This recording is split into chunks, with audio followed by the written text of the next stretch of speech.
And I think there's kind of two endings. The first one is like where Pinya essentially sits them down and just tells them what their problem is. And basically has this like 5-6 minute speech. Her big punchline is it ties back to this Oscar Wilde quote at the beginning of one should always be in love. That is why you should never get married. And the point here is that all relationships end. And when they end, you have to move on to the next one. And the next relationship might be with the same person, or it might be with a different person, right? And that is reflected in, for instance, Joe not really moving on from being a failed musician, and them talking about how they probably should get a divorce, but they're staying together for the sake of their 12-year-old child. And so the idea here is that unhappiness comes from not moving on when something is over. And that is exactly what Joe and Angela have been doing. Whereas Pina and Hawk each have instances in their lives that they reveal throughout the evening where they did move on when something was over, and they were happier for it, right? So Pina was married once,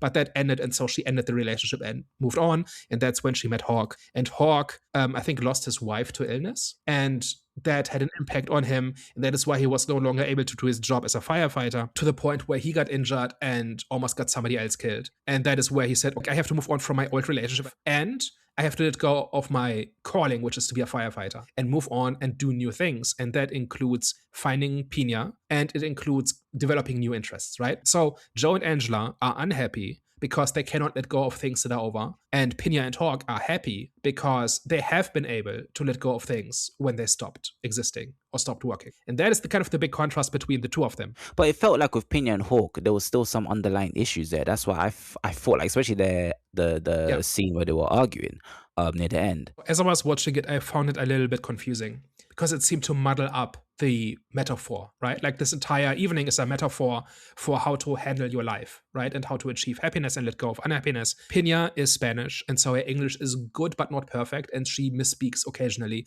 And throughout the movie, Hawk corrects her. And then, like the fifth time it happens, she blows up at him about how, why do you always have to correct me? And I'm still a little bit unsure what the point of that was, unless it's just about living this self-actualized life and making these good life choices is difficult. And even you can get it mostly right, but you might get it wrong 10% of the time. And it's your job to address those when it comes up. That's kind of my take. It also means that perfection is not required. Like you don't have to be perfect to be happy is kind of what that's saying, I think.